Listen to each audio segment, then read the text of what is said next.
민주당이 오늘 대선 경선 일정을 확정할 예정이었지만 이낙연 정세균계 의원들의 반발로 결론을 내리지 못했습니다. 민주당은 이번 주말 다시 최고위원 회의를 열어 논의하기로 했습니다. 국민의힘 이준석 대표가 또다시 호남을 방문했습니다. 대표 취임 후 벌써 두 번째 호남 끌어안기 행보입니다. 윤석열 전 총장 측은 오는 27일쯤 대권 도전 선언을 하고 민심 투어에 나서겠다고 밝혔습니다. 국회 국토위의 광주 철거 건물 붕괴 사고 현안 보고에서 여야는 불법 다단계 하도급 문제에 질의를 집중했습니다. 특히 원청업체의 불법 하청 무긴 의혹에 대한 질타가 쏟아졌습니다.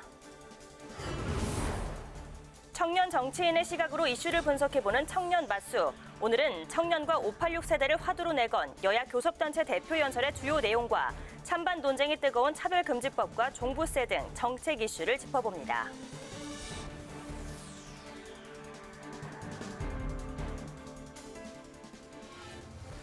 여러분 안녕하십니까? 6월 18일 의정종합뉴스 뉴스엔 시작하겠습니다.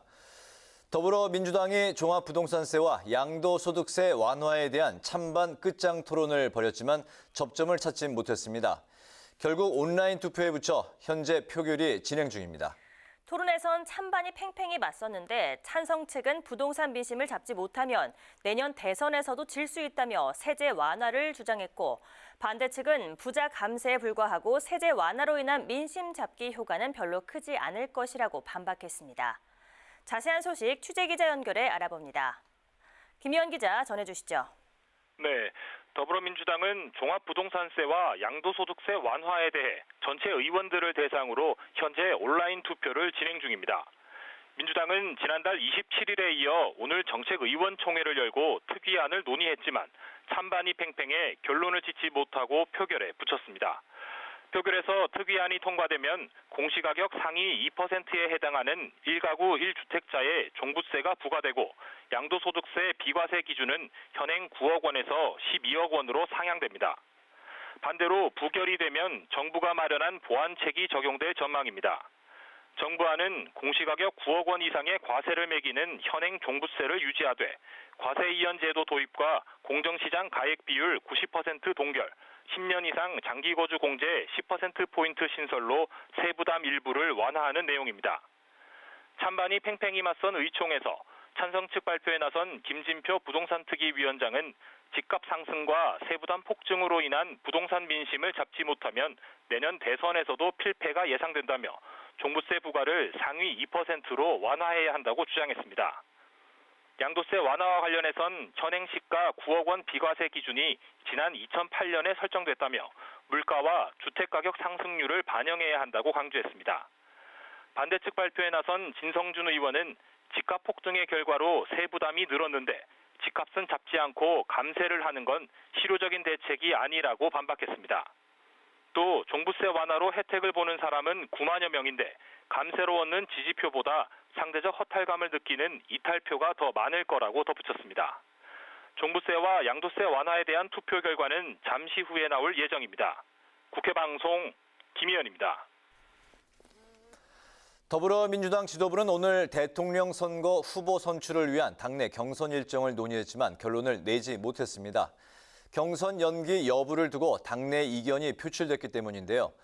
민주당 지도부는 고심에 빠졌습니다. 보도에 임채원 기자입니다. 대선 후보 경선 일정을 둘러싼 더불어민주당의 당내 갈등이 점화됐습니다.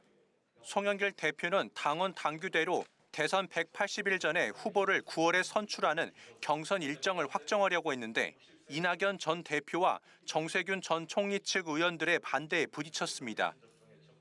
어제 일정 연기를 주장해온 이낙연 정세균계 의원 60여 명이 경선 일정 논의를 요구하는 의원총회 소집 요구서를 지도부에 전달했기 때문입니다. 민주당 지도부는 경선 일정 문제를 조속히 매듭짓겠다며 이번 주말에 최고위를 열어 다시 논의하겠다고 밝혔습니다. 하지만 경선 연기에 찬성하는 측과 반대하는 측의 대립이 치열해 상당한 진통이 예상됩니다. 우선 경선 연기에 찬성하는 측은 9월에 경선을 치르게 되면 집단 면역이 형성되기 전이라 흥행이 어려울 수 있다고 주장하고 있습니다. 정세균 전 총리도 상대가 있는 대선은 상대가 어떻게 하고 있는지 고민해 전략을 짜야 한다며 경선 연기에 힘을 실었습니다. 필요하다면 충분히 논의를 해서 바람직한 결정을 내야 되는데 그것은 어떤 후보 개인의 이해관계 차원을 뛰어넘어서 정권 재창출에 어떤 것이 유리하냐. 그게 중요하다고 봐요. 반면 이재명계의 좌정으로 불리는 정성호 의원은 특정 계파의 이익만을 위한 경선 연기론이라며 탐욕적 이기심의 끝이 어디인지 우려된다고 비판했습니다. 대선 주자인 박용진 의원은 경선 일정이 아니라 흥행을 고민해야 할 때라며 지도부가 하루빨리 경선 일정을 확정해야 한다고 주장했습니다. 어떻게 하면 경선을 좀 세게 그리고 흥행을 얻을 수 있게 국민의 관심을 가져올 수 있게 할 건지 빨리 그 부분을 논의하고 지금부터 들어가자. 원칙론을 주장하는 이재명계와 연기론을 주장하는 이낙연, 정세균계의 갈등이 표면화되면서 당내 갈등 확산도 불가피해 보입니다. 국회방송 임천입니다. 국민의힘의 호남 민심 공략이 계속되고 있습니다. 이준석 대표가 전북을 찾아서 새만금 사업 등 현안을 챙기며 지역 발전을 약속했습니다. 야권의 유력한 대선 주자인 윤석열 전 검찰총장은 27일쯤 대권 도전을 공식 선언할 예정입니다. 박지영 기자가 보도합니다. 국민의힘 이준석 대표가 오늘 전북을 찾았습니다. 공식 일정 첫날 광주의 철거 현장 붕괴 사고 희생자 합동 분향소를 찾은 데 이어 나흘 만에 다시 호남을 찾은 겁니다. 이 대표는 군산 새만금 사업 현장과 전기차 위탁 생산업체, 전주의 국가수소산업단지 등을 시찰하며 전북의 일자리와 미래 먹거리 산업 육성을 위한 입법 지원을 약속했습니다. 전북 도민들의 희망이 좀 더 놓여 있는 곳입니다. 그래서 그곳에 대해서 좀 더 획기적이고 좋은 저희가 대선을 곧 치러야 되기 때문에 방안을 내놓는 것이 전북 도민들을 위한 저희의 노력이라고 보고요.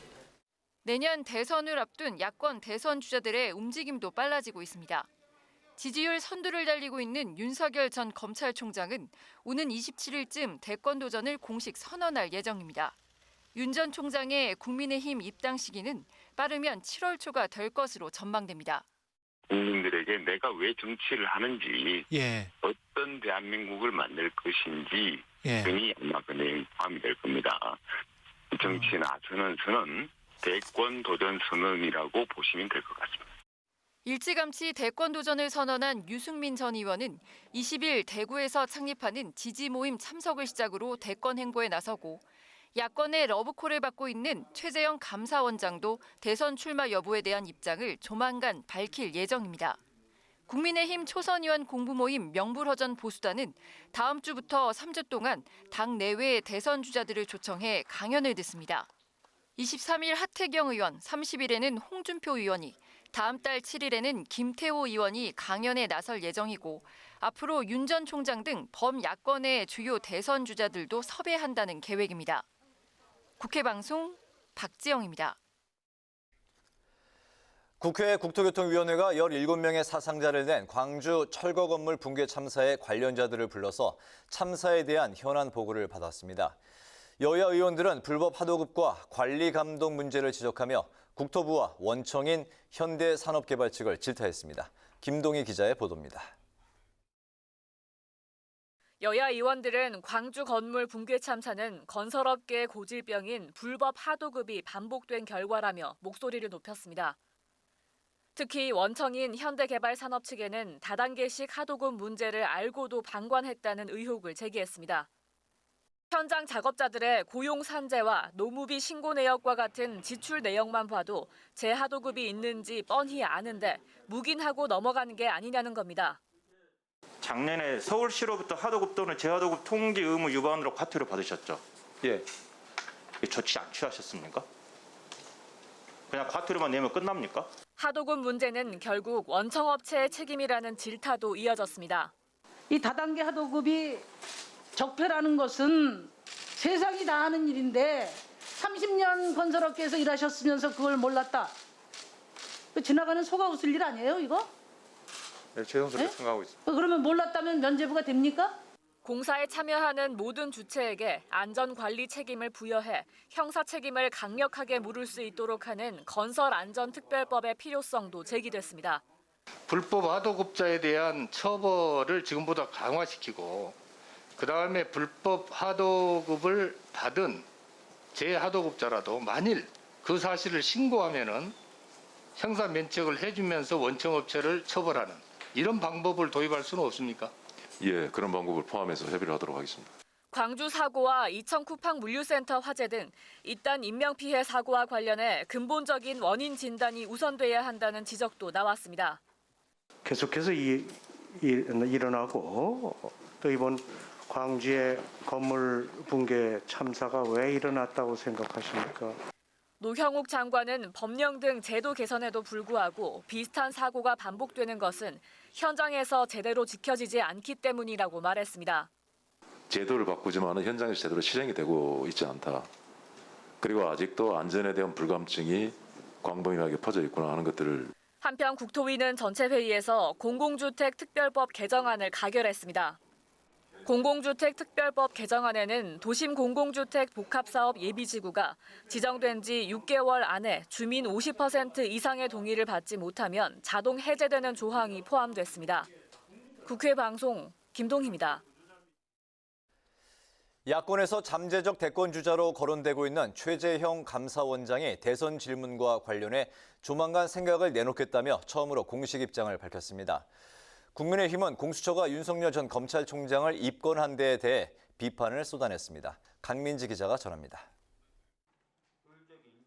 월성원전 1호기 감사 이후 야권 대선주자로 분류되는 최재형 감사원장이 대선 출마와 관련해 처음으로 입장을 밝혔습니다.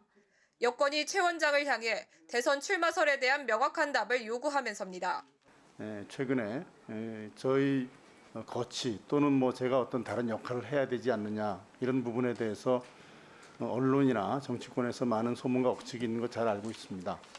제가 저희 생각이 분명히 정리된 후에 모든 분들께 말씀드릴 기회를 갖겠습니다. 이 때문에 최 원장이 늦어도 다음 달 안에는 감사원장직을 사퇴하고 대선 출마 선언을 할 것이라는 관측이 나옵니다.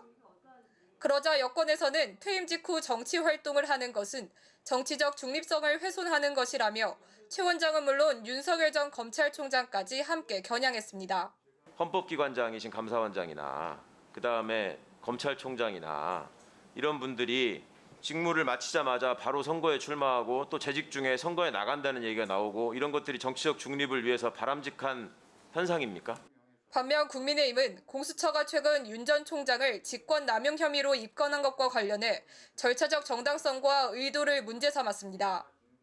윤 전 총장 입건은 대선 개입 의도가 있고 고발인 조사라는 절차도 이루어지지 않았다는 겁니다. 이거는 누가 생각해도 누가 봐도 입건 정치예요. 시급하게 수사를 해야 될 일도 아닌데 이거를 계속 대선까지 쥐고 있다? 이건 정치적으로 의심을 받을 수밖에 없는 거예요.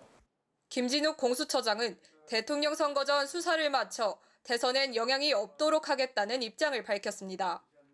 여야는 조현아 전 대한항공 부사장에 대한 대법원의 집행유예 선고 직후 한진법무팀이 대법원장 공간에서 만찬을 했다는 의혹에 대해선 일제히 비판의 목소리를 냈습니다. 김상환 법원 행정처장은 국민적 비판을 받아들이고 차분히 사실관계를 파악 중이라고 밝혔습니다. 국회 방송 강민지입니다. 더불어민주당이 국회 법사위를 제외한 7개 상임위원장 자리를 야당에 돌려주겠다는 입장을 밝혔지만 국민의힘이 반발했습니다. 민주당 윤호중 원내대표는 오늘 당 최고위원회의 공개 발언을 통해 21대 국회 개원 당시 원구성 협상 결렬로 빚어진 비정상 상황을 바로잡기 위해 정무위와 예결위 등 7개 상임위원장 자리는 국민의힘에 돌려주겠지만 법사위원장 자리는 흥정 대상이 아니라고 말했습니다. 국민의힘은 법사위원장직 요구는 흥정의 대상이 아니라 국회를 정상화하자는 당연한 요구라며 민주당이 오만과 독선, 독주의 국회 운영을 하겠다는 선언이라고 주장했습니다. 국민의힘이 반발하면서 국회 상임위원장 재분배 문제를 논의하려던 여야 협상도 결렬됐습니다. 더불어민주당이 국민의힘 이준석 대표의 병역 의혹 보도를 거론하며 해명을 요구했습니다. 김용민 최고위원은 오늘 최고위원 회의에서 이 대표가 산업기능요원으로 복무하던 중 지원 자격이 없는 국가산업에 참여했다는 의혹은 합리적 근거가 있어 보인다며 이 대표의 답변을 촉구했습니다. 이에 대해 이준석 대표는 자신의 SNS에 당시 소프트웨어 마에스트로 지원 당시 병무청과 정보통신산업진흥원에 문의해 확인하고 지원했다며 10년 전 병무청에서도 검찰에서도 문제가 없다고 판단한 사안이라고 말했습니다. 국민의힘 이준석 대표가 선출직 공직 후보자 자격 시험을 밀어붙이겠다는 뜻을 거듭 밝혔습니다. 이 대표는 오늘 자신의 SNS에 공직 후보자 자격 시험은 사실상의 상시 공천 심사와 비슷한 역할을 하게 될 것이라며 정당의 인재 영입 구조를 바꿔놓을 것이라고 강조했습니다. 그러나 김재원 최고위원은 선출직은 국민에 선출하도록 만든 제도인데 여기에 시험 제도를 도입한다는 것은 국민 주권주의 원칙에 맞지 않다고 지적하는 등 공직 후보자 자격 시험에 대한 당내 우려가 계속되고 있습니다. 택배 노사가 택배 기사들의 과로사 방지를 위한 사회적 합의안을 최종 도출했습니다. 더불어민주당 우원식 의원은 국회에서 기자회견을 갖고 우정사업본부가 소포위탁 배달원을 내년 1월부터 택배 분류 작업에서 제외하기로 했다고 설명했습니다. 또 올해까지 우체국 택배 기사들이 수행하는 분류 작업 수행 수수료는 감사원의 사전 컨설팅을 받되 결론을 나지 않으면 상시 협의체를 구성해 추가 논의하기로 했습니다. 앞서 택배업계 노사는 지난 16일 택배기사가 분류 작업을 하지 않도록 인력을 투입하고 주 60시간 초과 노동을 방지하기 위해 택배 물량을 감축하기로 합의했는데 우체국 택배는 합의하지 못했습니다.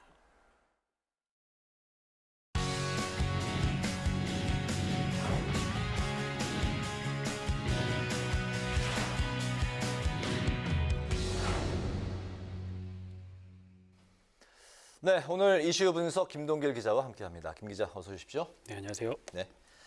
민주당의 경선 연기 문제 그리고 부동산 세제 완화 문제 정리에 이제 나서면서 오늘 하루 종일 그 민주당의 최고위 의총에 이제 시선이 쏠렸어요. 네. 경선 연기 문제를 먼저 이렇게 살펴보면 결정이 뒤로 미뤄졌네요. 네, 대선으로 가는 길목에서 송영길 대표가 풀어야 될 숙제 중에 하나가 이 대선 경선 연기론에 대해서 어떻게 대처할 것이냐, 어떤 판단을 내릴 것이냐였는데요. 일단 결정은 주말 이후로 미뤄졌습니다. 오늘 부동산 세제 완화에 집중하자는 생각에서 그렇게 된 것으로 보이는데요. 일단은 이번 주말에 비공개 최고위를 열어서 방향을 잡고 결정을 한다는 방침입니다. 여전히 경선 연기론과 원칙을 지키자는 주장이 팽팽히 맞서고 있는데요. 이 경선 연기론을 제기한 것은 이재명 지사 측입니다. 이 국민의힘은 120일 전이니까 국민의힘과 민주당도 이제 시기를 맞추고 당 지지율도 지금 낮고 또 경선 흥행을 위해서는 시간이 더 필요하다는 주장을 내세웠는데 현재 지지율 1위를 달리고 있는 이재명 지사 측에서는 원칙론을 주장하면서 반대 입장을 하고 있습니다. 사실 어제 송 대표가 오늘 최고위원 회의에서 경선 연기를 최종 결정하겠다고 밝혔었는데요. 일부 의원들이 반발하면서 이제 경선 연기를 위한 의총 소집을 요구하기도 했습니다. 이 의원총회는 제절구현 3분의 1 이상의 요구가 있을 때 원내대표가 소집할 수 있는데요. 이낙연, 정세균계 의원을 포함해서 66명의 의원들이 이제 요청을 했고요. 당 지도부의 결정이 어떻게 나오느냐 이제 쟁점인데 양측 어느 쪽에도 어느 결과가 어떻게 나오더라도 이제 반발은 좀 예상되는 대목입니다. 네, 경선 연기 결론이 이제 주말 비공개 최고위 회의에서 이제 결론이 난다면 의총의 의결이 아니라 지도부의 결정으로 결론이 이제 나는 건가요? 네, 당내 이견이 있는 사안들이나 당의 결정을 할 때 이제 당론을 통해서 할 때 이제 의원총회를 소집을 하거든요. 네. 근데 이번 같이 경선 연기론에 대한 거는 당원 당규에 이제 규정이 돼 있기 때문에 이 부분을 좀 살펴볼 필요가 있습니다. 네. 이 당원 88조인데요. 경선 일정을 연기하려면 상당한 사유가 있는 경우에 당무위원회의 의결로 정할 수 있다는 이 단서 조항이 있습니다. 당무위 권한사항, 근데 이 당무위 안건은요, 최고위에서 결정을 하거든요. 그래서 사실상 최고위 결정사항으로 보면 되는데, 그러면 이제 상당한 사유가 무엇이냐, 이건 이제 송 대표와 최고위원이 지도부의 판단에 달려 있는 거거든요. 네. 무엇보다도 이제 송 대표의 생각이 좀 중요해 보입니다. 그래서 의총을 열어서 그 의원들의 의견을 수렴하고 결정을 할 것인지 아니면 지도부가 결정을 하고 이제 의원총회를 통해서 의원들 설득에 나설 것인지 아마 이번 주말이 분수령이 될 것 같습니다. 네. 경선 연기와 관련해서 이제 지금 말씀하신 대로 송영길 대표의 생각이 이제 중요할 것 같은데 현재로서는 어떻게 판단이 되고 있습니까? 예, 송 대표는 이제 원칙대로 가겠다는 입장, 이제 그런 방향을 밝혔거든요. 어제 방송 인터뷰에서 네. 그 일부 후보들의 유불리를 생각한 그런 사유는 적절한 사유가 되지 않는다. 아직 부족하다. 뭐 어려운 면이 있다. 보기 어렵다. 이렇게 말을 했거든요. 네. 그렇기 때문에 이 현행 당원 당규대로 대통령 선거일 180일 전, 그러니까 내년 3월 9일이기 때문에 9월 9일 이전에 대선 후보를 선출하겠다. 이런 의도가 있었던 것으로 생각이 됩니다. 네, 일단은 내일 비공개 최고 회의에서 이제 결론이 난다는 거죠. 네. 네. 이제 부동산 세제 관련 이제 넘어가 보면 의총이 이제 지금 현재 진행이 되고 있는 거죠. 그 네. 안에서 온라인 투표가 지금 현재 진행이 되고 있다고요? 네, 현재 표결이 진행 중입니다. 지금 현재 취재 기자가 나가 있는데 네. 좀 빨리 끝날 줄 알았는데 좀 길어지고 있는 모양새입니다. 이 부동산 문제는요, 이 민주당이 이번 그 임시국회에서 좀 반드시 좀 처리하고 가야 될 문제입니다. 왜냐하면 이제 입법 과정을 거치게 되면 7월 국회에서 되는데 8월 이제 휴가 기간을 거치게 되고 9월에는 이제 정기국회 또 국정감사 또 네. 대선 국면으로 가기 때문에 좀 빨리 당내 논란도 있기 때문에 해결될 문제거든요. 네.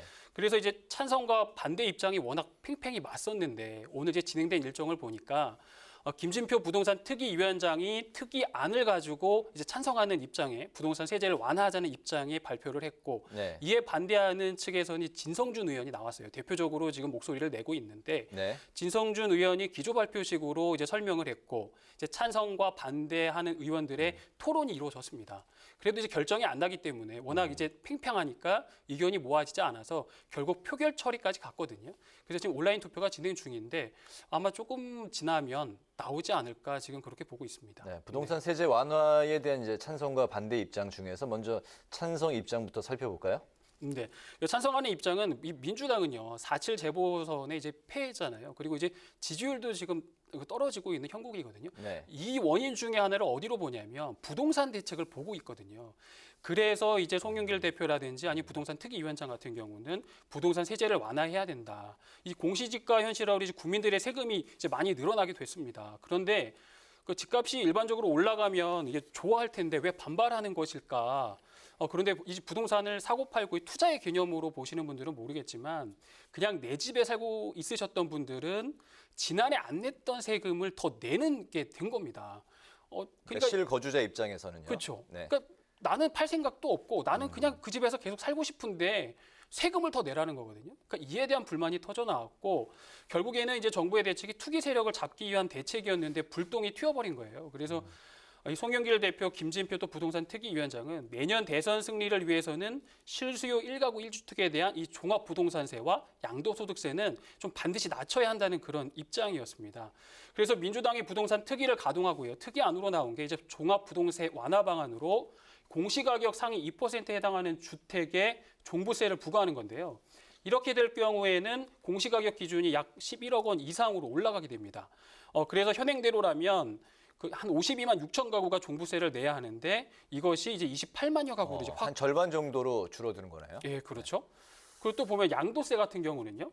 가구 1주택자에 대한 비과세 기준 실거래 기준을 현행 9억 원에서 12억 원으로 상향하는 대신에 장기 특별 보유 공제율을 양도 차이 5억 원 초과분부터 차등 적용하는 이제 그런 방안입니다. 네. 그렇군요. 그렇다면 이제 부동산 세제 완화에 이제 반대하는 입장도 좀 살펴볼까요? 네, 아까도 말씀드렸지만 이제 대표적으로 진성준 의원이 이제 나서서 반대 입장을 표명을 하고 있는데 네. 이 정부의 부동산 대책을 일관성을 유지하자는 겁니다. 지금 또 한번 부동산 대책이 바뀌면 시장에 또 다른 요소를 주기 때문에 부동산 시장이 다시 불안해질 수 있다. 그렇기 때문에 정책의 일관성을 갖고 지금 문재인 정부가 추진했던 정책을 일관되게 밀고 나가자. 이런 주장이거든요. 네. 또 집값이 잡히면요. 지금 집값이 너무 많이 올랐잖아요. 서울 같은 경우도 거의 2배 가까이 올랐는데. 의왕 같은 경우는 뭐 지금 한 달 매달 1억 원씩 네. 올해 들어서 지금 6개월 동안 그렇게 올랐다더라고요. GTX 굿이 문제로 해서 네. 계속 오르고 있는데 네. 서울 어디를 가도 지금 많이 올랐거든요. 그럼 이 반대하는 측에서는 뭐냐면 집값이 잡히면 당연히 그 공시지가가 내려가기 때문에 그럼 당연히 세 부담도 줄어들기 때문에 잡히는 거 아니냐. 왜 세제를 가지고 하느냐. 그건 잘못됐다. 그래서 지금의 정부가 추진하고 있는 부동산 대책을 지지하고 일관되게 나가야 된다라는 이런 입장을 하고 있습니다. 어쨌든 간에 오늘 결론을 확실하게 내겠다는 방침이기 때문에 뭐 찬성이 됐든지 부동산 세제가 완화가 됐든지 아니면 현행 기존대로 가든지 이제 결정은 날 건데요. 네. 이제 찬반이 워낙 팽팽히 맞섰고 이게 또 이제 투표까지 갔단 말이에요. 당내 의견이. 네. 그래서 여기에서 나오는 나중에 논란은 이제 후폭풍이라고 하죠. 뭐 아마 좀 있지 않을까 그렇게 좀 조심스럽게 예상을 해봅니다. 네. 부동산 세제 그 일관성을 유지하느냐 아니면 그 민심을 달래느냐. 현재 그 온라인 투표가 이제 진행 중이고 이 결정이 나는 대로 오늘 결론이 난다는 이야기인데 아직까지는 그 결론 소식은 없습니까? 네, 아직까지도 진행 중이라는 소식입니다. 알겠습니다. 오늘 이슈 분석에서는 민주당의 경선 연기 문제, 주말 결론, 그리고 민주당 부동산 의총 찬반에 대해서 살펴봤습니다. 김동률 기자 수고했습니다.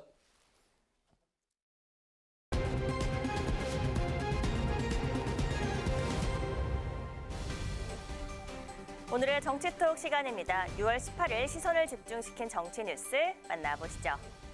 오늘의 첫 번째 정치톡, 원팀을 위한 행보입니다. 여권의 대권 주자 중 부동의 1위를 유지 중인 인물이죠. 이재명 경기지사가 당내 대선 경선 전국을 앞두고 지지세를 넓히기 위한 광폭 행보에 나서고 있습니다. 특히 최근 당내 경쟁 주자들이 반 이재명계 구도로 조직적인 움직임을 보이자 줄인 친노 친문 진영 끌어안기에 적극적으로 나서는 모습인데요. 어제 정치권에 많은 관심을 끌었던 이 한 컷, 바로 친문 적자로 꼽히는 김경수 경남지사와 이 지사의 만남이었습니다.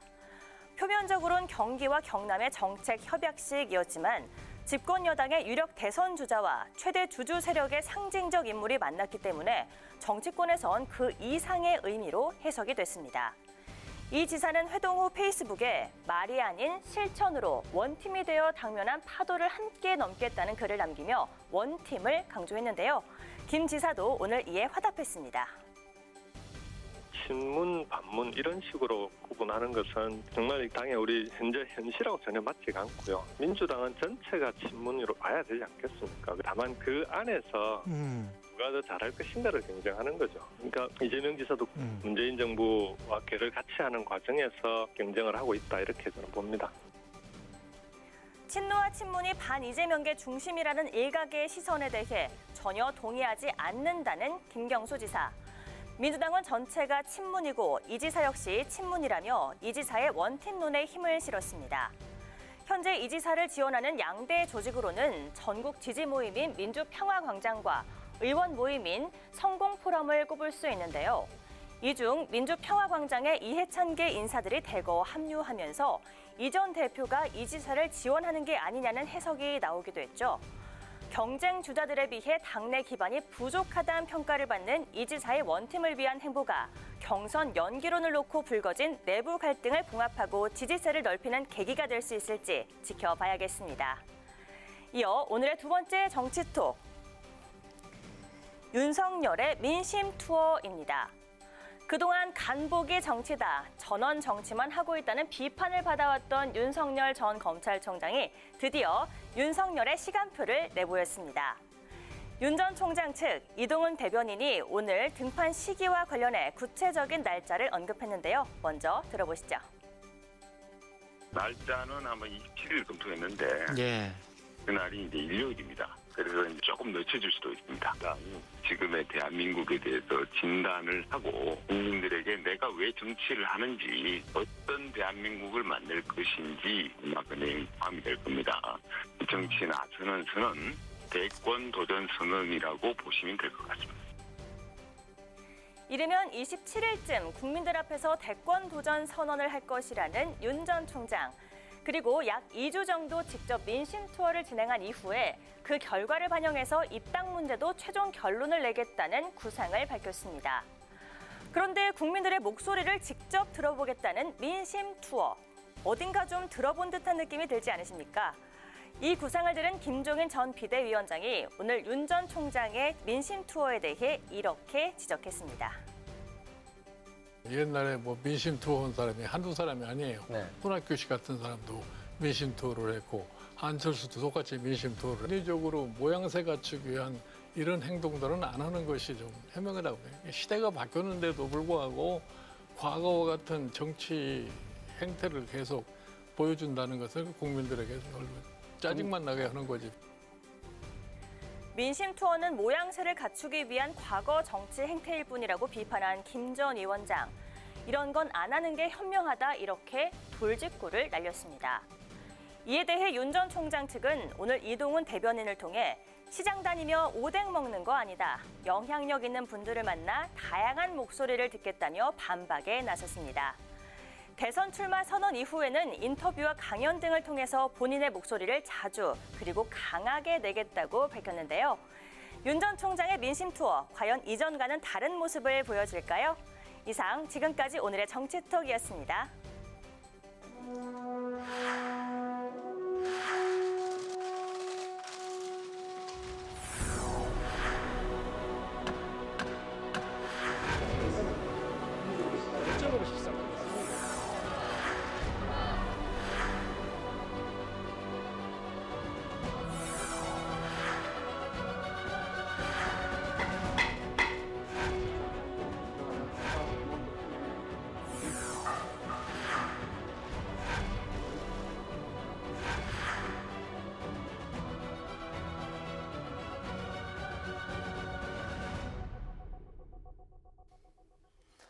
네, 이번 순서는 청년 정치인의 시각으로 정치권 이슈를 분석해보는 뉴스엔 청년 맞습니다.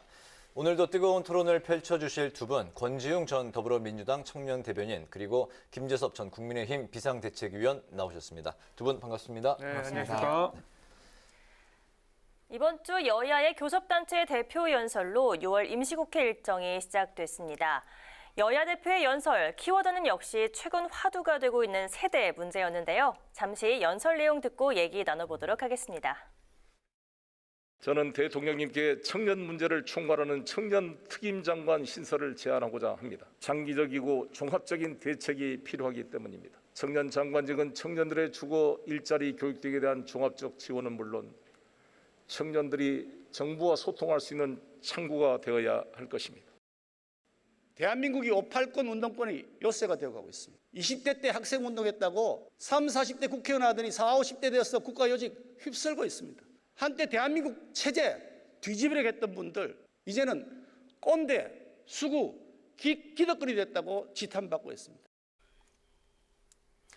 네, 여야 교섭단체 대표들의 연설 내용 중에 일부를 이제 들어봤는데요. 먼저 그 민주당의 송영길 대표 가장 눈에 띄었던 부분이 청년 특임 장관 신설 제안이었는데 이게 이제 지난번 그 작년 총선 때도 이제 거론이 됐었던 그 제안인데 그 청년 문제를 총괄할 새로운 장관 필요하다고 생각을 하시는지 먼저 김재섭 전 의원부터 좀 말씀하실까요?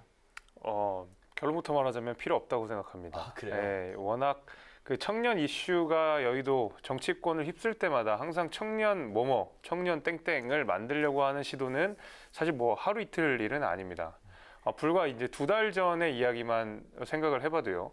청와대에서 2030 청년 TF라고 하는 어떤 이 조직을 만들어서 이철희 정무수석을 필두로 해서 청년 문제를 아주 농밀하고 밀도 있게 처리하겠다고 대대적인 홍보를 하면서 그 조직을 발족을 한 기억이 아직 우리 남아 있습니다. 하지만 2달이 지난 지금 사실 그 우리가 2030 청년 TF의 활동에 대해서 아는 사람들이 거의 없거든요. 그리고 뭐 청와대 그뿐만 아니라 청년 비서관이라든지 각종 청년 땡땡땡이 너무나도 많은데 그 활동들이 계속 미미하다. 실제로 아무 역할도 할 수 없다라는 지적들이 꾸준하게 있었습니다.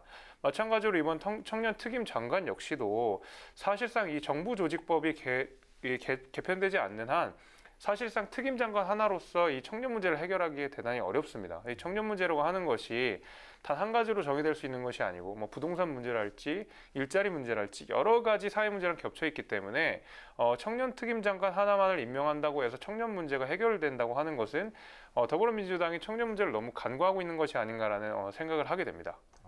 그걸로 뭐 전부 다 해결하기는 뭐 어려울 수는 있겠으나 그래도 없는 것보다는 전담할 수 있는 그런 주무 부서가 있고 장관이 있으면 더 낫지 않을까요?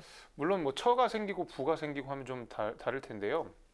처보다는 부 단위 정도의 큰 사이즈로 좀 들어가줘야 겨우 이제 처리할 수가 있다고 생각이 되고, 사실 그렇게 정부 조직을 개편하는 거는 좀 어렵습니다. 그러게 되면 너무 요원한 일이 돼버릴 것 같고요. 저는 차라리 지금 각 정부 부처에서 이 요직들이 있습니다. 의사결정을 할 수 있는 여러 요직들이 있는데 그 요직들의 젊은 사람들, 또 뭔가 쇄신할 수 있는 사람들을 앉혀놓는 것이 훨씬 더 효과적인 방법이다. 예를 들면 이제 대만의 오드리탕이라든지 또 여러 가지 미국에서도 그 소위 말하는 아마존 킬러라고 부르는 제가 이름이 잘 생각이 안 나는데 이런 분들이 아주 주요 요직에 들어가서 종횡무진 활동하고 있지 않습니까? 그런 면모를 생각해 보면 단순히 청년 특임 장관 하나만 떡 내놓는다고 해서 어떤 문제가 해결될 거라고 저는 생각하지는 않습니다. 장관직을 새로 신설하는 것보다는 기존에 있는 그렇죠. 그 자리에 요직에 더 청년들을 앉히는 게 더 유효할 것이다. 효과적이다라고 생각합니다. 어떻게 생각하십니까? 저는 이제 김재섭 위원과는 의견을 달리하는데요.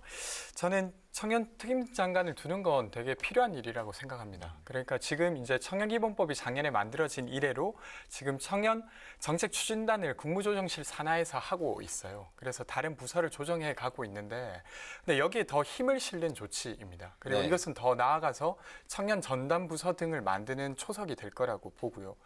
근데 이제 제가 볼 때 이 논의를 할 때 조금 주의해야 될 것은 여성 관련한 정책들이 사실 여성 전담 부서가 만들어지면서 사실은 여성 정책이 주변의 여러 정책들을 조정해야 되는 역할이 있잖아요.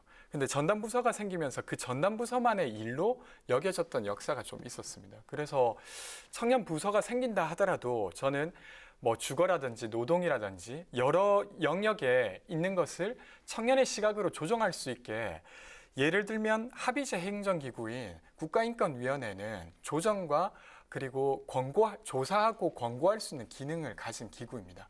그런 기구들이 더 추가로 만들어지는 논의까지도 좀 가야 되지 않나, 이렇게 생각합니다. 알겠습니다. 네, 그 다음 우리가 또 이야기할 것도 청년 문제와 이제 관련된 그런 이야기인데, 송영길 대표가 이제 누구나 집 프로젝트를 지금 열심히 이제 홍보를 하고 있는데, 집값의 6%만 마련을 하면 일반 분양 아파트와 동일한 수준 집에서 살 수 있게 하겠다. 이런 주장을 이제 하고 있습니다.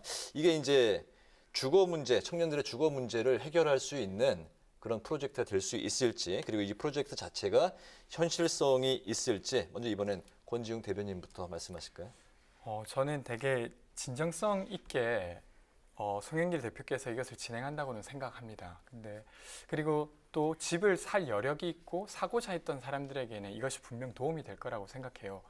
근데 청년들의 주거 문제는 집을 살 여력이 있는데 집을 사지 못한 사람들의 문제가 아니라 청년들의 80% 정도는 빌려 살고 있습니다. 네. 그리고 이건 그냥 지금만 그런 게 아니라 지난 20년간 계속 그러해 왔어요. 네. 그러면 청년들의 주거 문제를 일반적으로 해결한다고 하는 건 빌려 쓰고 있는 사람들의 문제를 해결하는 것인데, 그런 면에서 약간 초점이 안 맞다. 그래서 그런 면에서는 조금 아쉽습니다. 네. 저는 이게 이제 송영길 대표가 당시 이제 인천시장을 했을 때 성공 사례가 있는 것을 바탕으로 이런 누구나 집 프로젝트를 지금 시행을 하고 있는 것을 알고 있는데요. 당시에 그 대상이 한 1000가구 정도로 된 걸로 알고 있습니다. 그러니까 굉장히 적은 수죠. 근데 이게 이제 국가 차원에서 이 누구나 집 프로젝트가 등장을 하게 되면 사실 고려해야 될 사항들이 굉장히 많습니다. 첫 번째로 어디에다 질 것이냐, 그러니까 즉 건설지의 확보를 해야 되는데, 그것이 말하자면 건설사가 자체적으로 확보를 할 것인지 아니면 정부가 지정할 것인지, 이거에 대한 정해진 바가 지금 사실 전혀 없습니다. 그다음에 또 재원 조달을 어떻게 할 것인지, 그러니까 은행 자체에서 뭐 제대로 할 것인지 아니면 정부가 보증을 할 것인지. 그다음에 지금 분양가 및 10년간 임대료의 책정을 하고 있는데 그것이 이제 건설사의 타율인지 자율인지도 결정되지 않았습니다. 결국에는 이게 정부 주도가 아니라 민간 주도라고 송영길 대표가 천명을 한 만큼 건설사의 이익이 보장되지 않으면 사실상 추진이 불가능하다는 상황에서 이 국가 단위의 대규모 프로젝트를 진행하는 이 시점에서 본인께서 과거 시장 경험에서 1000가구 정도의 성공 경험을 가지고 이 대규모의 프로젝트를 하기에는 부지도 그렇고 재정도 그렇고 건설사의 이익이라는 면에서도 여러 가지로 지금 풀기 어려운 문제들이 많기 때문에 네. 저는 사실 실효성이 대단히 떨어진다 이렇게 생각하고 있습니다. 네, 국민의힘에서는 이제 현실성이 실효성이 이제 떨어진다라고 이제 주장을 하고 있는데 여기 지금 동의하시는 건가요? 저는 그렇게 생각하시는 그 부분 때문에 여기에 대해서 좀 아쉽다라고 말씀드린 건 아니고 이 내용은 사실은 박근혜 정부가 뉴스테이라고 하는 정책을 한 게 있습니다. 거기에서 연장선의 정책이라고 보시면 됩니다. 그래서 사실 이 정책의 완성도 자체가 낮아서 아마 어려울 거다 이렇게 보긴 어렵고요. 물론 근데 말씀해 주신 대로 이게 이제 한국 사회가 더 도시화되고 그리고 수도권 주변에 택지를 마련하기 어려운 상황은 맞습니다. 그래서 인천에 당시에 이제 택지 개발을 하고 그게 미분양되니까 누구나 집이라고 하는 프로젝트를 했던 거였거든요. 네. 근데 그때와 지금은 좀 다른 부분이죠. 그래서 택지를 확보하는 데 좀 어려움은 겪고 있는 걸로 알고 있습니다. 네. 이렇게 송 대표가 내놓은 누구나 집 프로젝트에 대해서 국민의힘에서는 현실성이 없다고 하는 상황인데요. 국민의힘 김기현 원내대표가 민주당의 586 운동권 세대에 대해서도 또 꼰대, 수구, 기득권이 돼 가장 많은 해악을 끼치고 있다. 이렇게 얘기를 하는 상황입니다. 586 운동권에 대한 두 분의 생각이 궁금한데요. 먼저 김재섭 의원님의 의견부터 들어보겠습니다.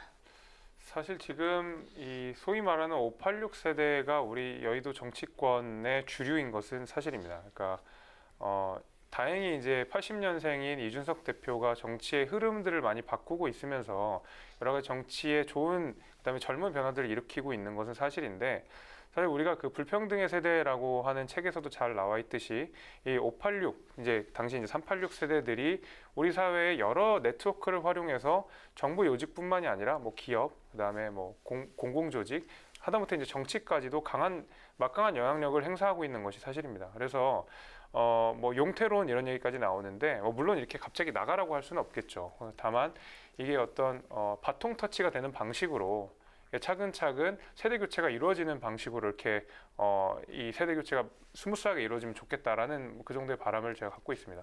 네. 저는 이번 김기현 원내대표께서 좀 과하게 이야기했다고 생각합니다. 그러니까 물론 이제 어떤 세대나 사회의 모든 문제를 풀 수 없고 그리고 지난 새롭게 생긴 문제들 역시 그것을 다 다루기에는 좀 어려움이 있습니다. 근데 어쨌든 민주화라고 하는 한국 사회가 독재 시대를 거쳐왔는데 그것을 이겨내는 역할을 한 게 맞고요. 근데 그들을 두고 체제를 전복하려고 했다라고 그들의 운동을 좀 비하하는 건 좀 과했다고 생각하고요. 네.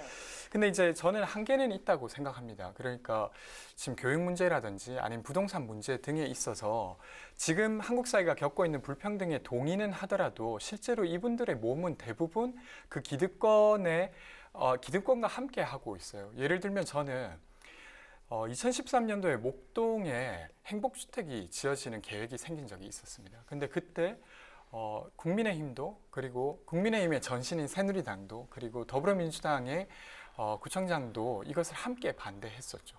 그러니까 거기에 임대주택이 들어가는 것을 함께 막아섰는데 그런 면에서 자기 혹은 아니면 자기 주변의 이해관계랑 지금 이 불평등을 푸는 게 이해 충돌이 될 때가 많이 있을 것 같아요. 그래서 좀 주저하는 것도 많이 있고 그래서 그런 부분에는 한계가 있다고 생각합니다. 네. 예, 그 김기현 대표의 연설과 관련돼서 조금 더 추가적인 논의를 좀 해보자면 저는 이제 이번에 김기현 대표의 연설이 물론 듣는 분들이 속 시원하고 이제 하는 부분들이 있습니다. 특히 이번에 그 광주 카페 사장님의 말씀들을 인용하면서 뭔가 우리 자영업자들이 느끼고 있는 불평 불만들이 적극적으로 원내대표의 입에서 표출됐다는 점에서는 저는 긍정적으로는 생각하지만 한 가지 좀 아쉬운 점을 좀 드리자면 그리고 이제 동시에 민주당을 좀 비판하자면 이번에 그 김기현 원내대표의 메시지는 사실 정치적 수사가 좀 강했고 아쉬운 점이 거기에 대해서 문재인 정부의 정책에 대해서는 조금 정밀한 타겟이 좀 없었던 것 같아요. 차라리 그냥 뭐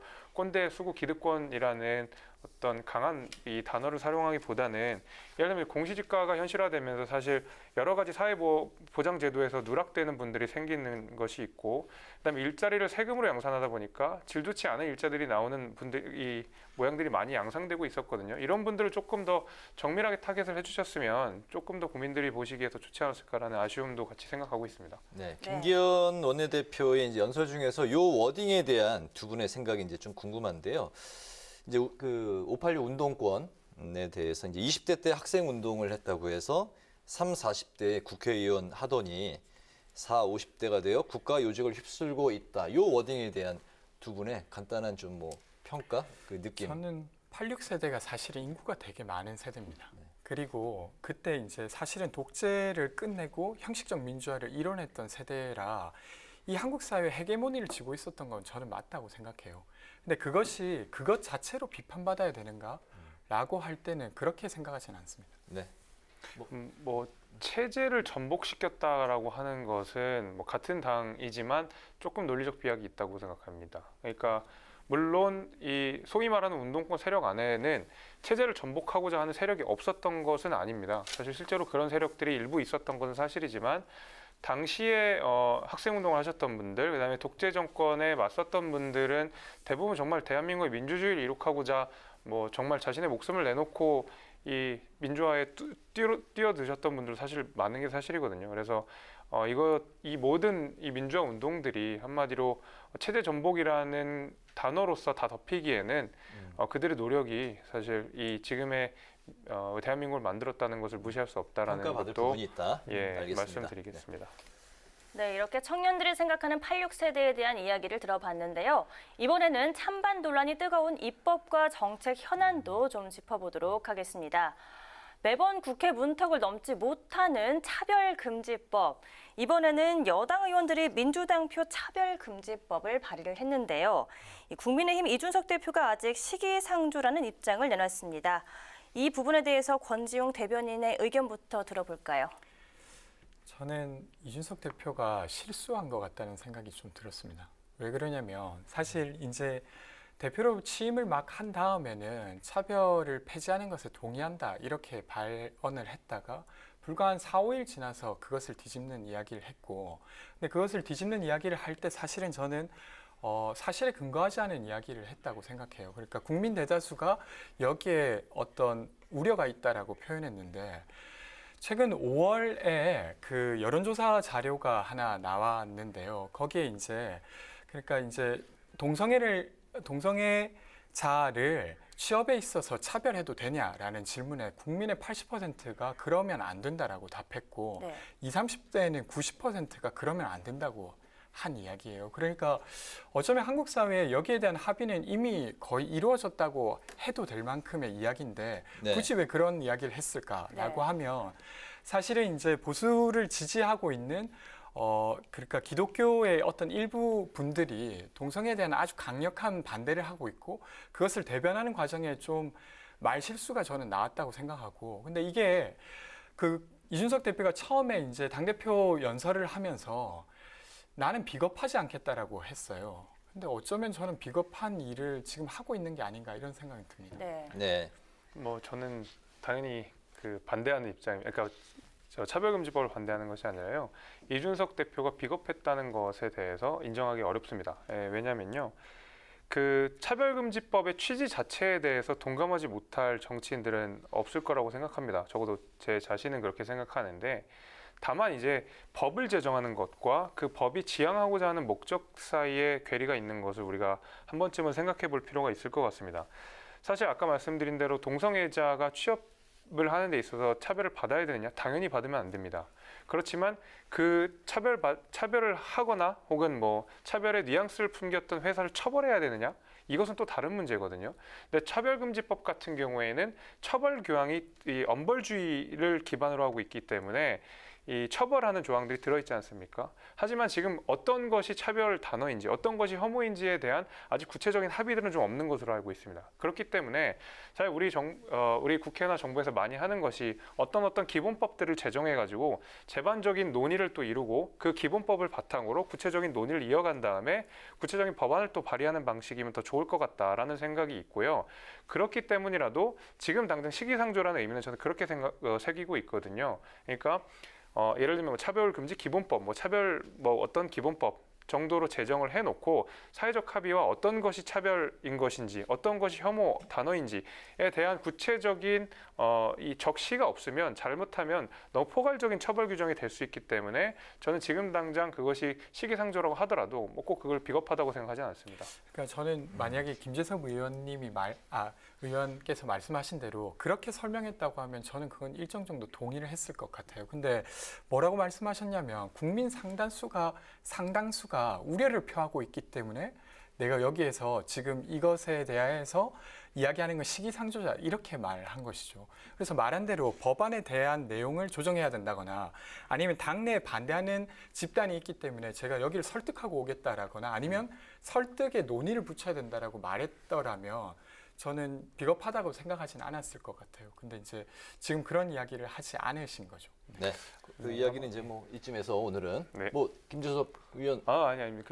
알겠습니다. 이 상당한 이 국민들이 걱정을 하고 계신다의 상당함이 그렇게 이제 지지자분들 얼마를 이제 곧 자기가 설득해 나가겠다는 의미로 선회해 주시면 그냥 감사하겠다 이렇게 알겠습니다. 이제 마지막 이제 토론의 질문인데요. 민주당이 현재 조금 전까지 부동산 세제 완화에 대해서 온라인 투표에 돌입을 했었는데 조금 전 투표 결과가 이제 나왔습니다. 결과는 상위 2%에만 종부세를 이제 부과를 하고 양도세는 12억 원부터 추진을 하는 걸로 결론을 냈는데 이게 여기서 이제 이게 다 결론이 난 건 아니죠. 그 지도부의 또 이 안을 토대로 투표 결과를 토대로 지도부가 이제 결론을 내리는 거죠. 제가 알고 있기로는 이 결과로 바로 가름하는 것이 아니라 지도부가 이 결과를 토대해서 결정한다고 알고 있고요. 네. 근데 사실 지도부가 방금 이렇게 합의된 안이라고 불리는 종부세를 조정하는 안에 동의하고 있었기 때문에 아마도 이렇게 될 것 같습니다. 이 투표 안대로 지도부가 이제 할 가능성이 결정을 내릴 것 같다. 그럴 보여집니다. 가능성이 높을 것으로 이제 관측을 하는데 현재 이 문제 그리고 이제 온라인 투표 결과 두 분 어떻게 바라보고 계시는지 먼저 김재섭 의원부터 말씀하실까요? 저는 이 종부세 자체가 굉장히 위험한 세금이다라고 생각을 좀 하는데요. 우리가 세금이라고 할 때 조세 법률주의가 있지 않습니까? 그러니까 과세 요건을 명확하게 해야 되는데 지금 이 종부세 같은 경우에는 누가 1%에 해당하는지 누가 2%에 해당하는지에 대한 구체적인 기준 자체가 좀 없습니다. 그렇기 때문에 내가 해당자인지 아닌지가 불명확한 상황에서 세금을 부과한다는 것은 기본적으로 이 조세법률주의에 전혀 맞지 않는 내용인 게 일단 먼저 말씀을 드리겠고요. 사실 이게 이제 노무현 행정부 때 만들어진 게 아니겠습니까? 그러다가 이제 이명박 행정부 때 이 부과 요건 관련해서 몇 가지가 헌법 불합치가 나오면서 지금 뭐 공제랑 이렇게 섞이면서 굉장히 어려운 제도가 됐는데 그러다 보니까 누가 종부세에 해당하는지조차 지금 대부분들이 잘 모르고 있어요. 그리고 이 노무현 행정부 때보다 지금 사실 문재인 행정부 때 훨씬 더 이 집값이 가파르게 상정이 되고 있기 때문에 제가 계산한 어디서 본 바에 따르면 2025년 기준으로 원래는 상위 1% 내지는 2% 정도에 해당하는 소위 말하는 자산이 많은 사람들에게 부과돼야 되는 종부세가 2025년 기준으로 지금 기준에 따르면 거의 한 서울에 있는 절반 정도가 내게 된다는 것이죠. 이거는 사실 부유세로서의 의미를 상실했다고 볼 수밖에 없고 이 종부세에 대한 검토는 그래서 다시 우리가 원점부터 재검토해야 되지 않나라는 생각을 저는 하고 있습니다. 네. 종부세 상위 2%면 공시가격 기준으로 11억 원, 실거래가 기준으로 이제 16억 원 정도의 이제 주택에 해당하는 걸로 전해지고 있는데요. 네. 저는 의견을 좀 달리합니다. 왜 그러냐면 최근 이제 부동산 가격이 오름으로써 그 주택을 가지고 있었던 사람 입장에서는 다소 세부담이 늘어난 게 맞죠. 근데 그만큼 부동산 가격이 오른 거예요. 그러니까 자신이 가지고 있었던 자산이 오른 것이고, 근데 되려 이것에 고려해야 될 것은 그 자산을 가지고 있지는 않았던 사람과 그 격차가 더 커졌다는 것입니다. 그럼 그것을 중심으로 국가의 역할을 되돌아본다고 하면 저는 그 격차를 좁히기 위해 노력하는 게 자연스럽다고 생각해요. 근데 이번에 이 논의는 그것을 좁히기는커녕 원래 있던 것을 다시 완화하는 조치를 한 거란 말이에요. 근데 지금 예를 들면 코로나로 인해 많은 나라들이 양적 완화를 하고 있고 그에 따라서 부동산 가격이 많이 올랐는데 이것을 좁히기는커녕 더 완화시키는 조치가 저는 사실은 납득되지 않습니다. 그리고 이제 서울의 많은 사람들이 종부세를 낸다고 하는 것도 전체로 보면 여전히 3%에서 4%밖에 되지 않는 가구가 내고 있는 거예요. 그렇게 치면 그 사람들이 엄청난 부를 가지고 갔다라고 하면 거기에 적절히 원래 있었던 세율대로 세금을 매기는 건 그냥 타당한 거 아닌가? 저는 이렇게 생각합니다. 내년 대선을 이제 의식한 이런 이제 뭐 결정인 것 같습니다. 대선을 또 의식을 안 할 수는 없잖아요. 네. 근데 여기에서 이제 그러면 원래 한 3.4에서 3.6% 정도가 대상이었다가 이게 2%로 줄어드는 거예요. 그럼 국민의 한 2점 몇 %가 이 혜택을 보게 되고 사실 이 구간에 있는 사람들은 월 10,000원에서 한 뭐 5만 원 사이에 그 종부세를 내게 되는 사람들이었는데 그걸 깎아준다고 해서 정말로 어떤 정치적 이득도 있을 것인가라고 했을 때 저는 또 그렇게 보기만은 어렵다고 생각합니다. 알겠습니다. 오늘 뭐 이 정도에서 이제 좀 가름을 할까 합니다. 오늘 그 뉴스엔 청년 마수에서는 여야 교섭단체 대표 연설 주요 내용 그리고 차별금지법과 부동산 세금 문제 등 정책 이슈에 대해서 살펴봤습니다. 지금까지 권지웅 전 더불어민주당 청년 대변인, 김재섭 전 국민의힘 비상대책위원과 함께했습니다. 오늘 두 분 말씀 감사합니다. 감사합니다. 주말인 내일부터는 다시 30도 안팎의 초여름 더위가 찾아오겠습니다. 전국의 대기질은 깨끗하겠지만 낮 동안 자외선이 무척 강하다고 하니까요. 외출하실 때 자외선 차단에 각별히 신경 쓰시는 게 좋겠습니다. 오늘 뉴스에는 여기서 마치겠습니다. 편안한 주말 보내시기 바랍니다. 시청해주신 여러분 고맙습니다. 고맙습니다.